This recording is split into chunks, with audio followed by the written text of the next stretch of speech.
How do you tell your son that his Superman has met his kryptonite? That's how the recent Facebook post from Eric Capper began. Capper's title is Senior Associate Athletic Director for Communications at the University of North Texas. His most important title is Dad. Capper's son idolizes a former Baltimore Ravens star, forced to retire just a few weeks ago.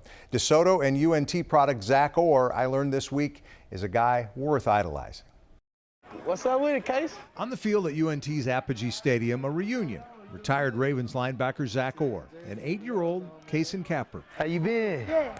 Kason's dad is the sports information director at North Texas, where Zach Orr played college football. Zach was always Kason's favorite player, and I think that's because of the time that he took, away from the football field, just to kind of get to know him and listen to him and understand, who he is, and I think that's where the relationship really started. What you got? What you got? You got PlayStation or Xbox? No, I got a new Xbox. Yeah, Xbox. It's a friendship that lasted through Zach Orr's North Texas career and through 3 years with the Ravens, where he led the team in tackles last year. It would turn out to be his last year as a football player.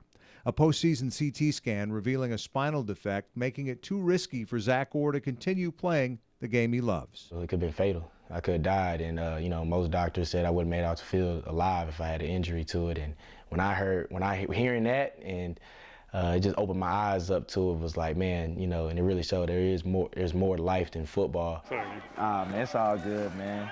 Yeah, it's all good. When I found out how serious everything was, you know what I'm saying? As he catches up with some of his college coaches, it's Zach Orr who is consoling them. They're devastated by the fact that his playing career is over at 24. But you won't find Zach Orr feeling sorry for himself. Looking back at it, I look how blessed I am that I was able to play this long, not just at the NFL level, which is the highest level, but I was able to play college and high school, and the relationships I built. I look back at it as a blessing. And my dad said it best. He was like, the best Christmas gift I got was getting hurt on Christmas Day against Pittsburgh, because this revealed the condition to me. If it's hard for a 24-year-old to accept that his football career is over, it's even harder to explain to an 8-year-old that his hero will never set foot on the field again. For Kason Capper, the news was delivered by his dad on the way home from school, and it wasn't easy to take. Really, really hard. And it was dead silent in the car.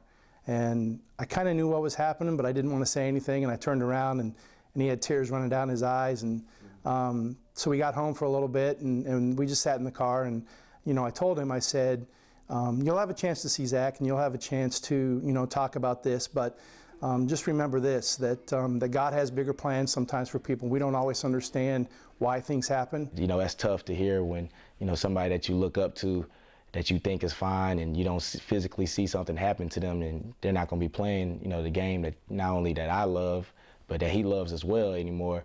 I knew it was going to be tough news for him to take, but, that's my guy right there, and I'm always going to be here for him, and no matter what. Well, we had him. You had like 4 minutes. Yeah, we had them stop. They took a risk because they could have just sent the game to overtime. So on this sunny Thursday in Denton, these two old friends get back together, both fighting the disappointment of a dream that's ended too soon. Oh, you going one hand? Like that? Leaning on each other, the way they always have. For Kason Capper, Zach Orr is a hero for reasons that go far beyond football. Helping other people accomplish their dreams, and he's really nice and kind. The way that Zach has handled this situation and the way that he has maintained perspective through this blow that he's been dealt, that's probably the biggest lesson that I'm excited that Kason will learn from him, is that sometimes life isn't fair, but how we handle it and how you respond to that adversity is really what matters. Appreciate you still rocking my jersey and everything like that. Appreciate that, man, for real. I had no control over what happened. I can't sit here and be mad and bitter about it and, not move on with my life. But I could show people you can respond in a positive way, and that life is not over when you get handed a bad deal. Zach Orr comes from a football family. His dad played in the NFL. 2 of his brothers play major college football. Another brother is a coach. Zach could see coaching in his future as well. He's a restricted free agent this offseason. Had he been able to continue playing, he was up for a huge payday. And he admits that hurts a little bit when he thinks about it. But Zach says there's more to life than money. And his relationship with young Kason is another illustration of that.